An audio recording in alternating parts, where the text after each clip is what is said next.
will be released by sections shortly. As the dignitary ushered away 12:27, the president took the oath of office right at noon. As we said, he spoke for less than 20 minutes.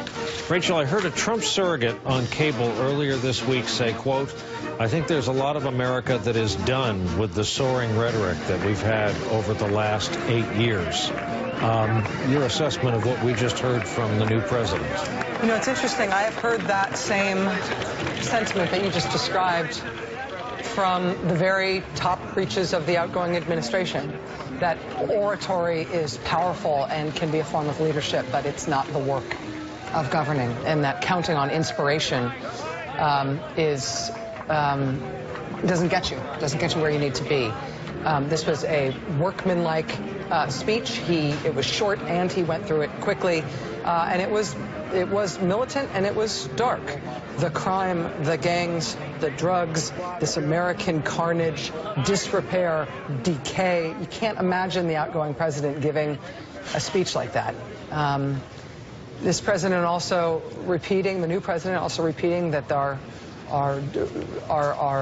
guiding principle will be America first, America first. We know how he has used that as a campaign slogan. That does also have very dark echoes in American history. There was an America First committee that formed in this country, hundreds of thousands of people in this country, some of the richest businessmen in the country who were part of it. They were formed to keep us out of World War II. Perpetrated by the Nazis. Many of them were anti-Semitic, part of why they weren't alarmed by Hitler's rise in Germany. The America First Committee is something that means a specific thing in this country.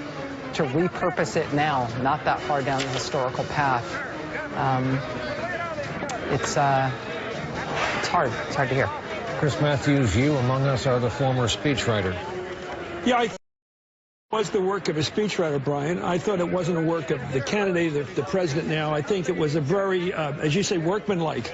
And because it was really, somebody went through and studied everything he said in the campaign and consolidated it into a coherent argument for American economic nationalism. I thought the strength was in the rusted factories, to talk about what really did drive the success of his campaign in Michigan, Wisconsin, Pennsylvania, and Ohio. The sense of too many places like Indiana City and places like Michigan City, which are just all factories rusted. I thought that was a great image. It was economic nationalism. Not much.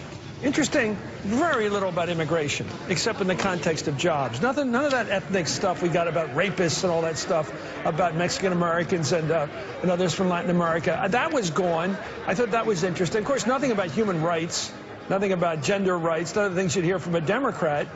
But I thought it was a strong statement to the people who voted for him. I was looking at all the people in the cat hats out there, the Make America Great hats out there. They wanted to hear this. He said, I'm going to be the guy I said I was going to be. He danced for the one that brung him.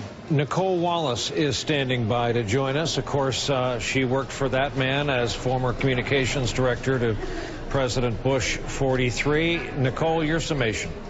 You know, some of the same lines that Chris is talking about jumped out at me, and having been out last week on the road talking to Trump voters who were Obama voters, it was this sentiment that the jobs left and the factories closed, and while they celebrated in the nation's capitals, there was little to celebrate across the land.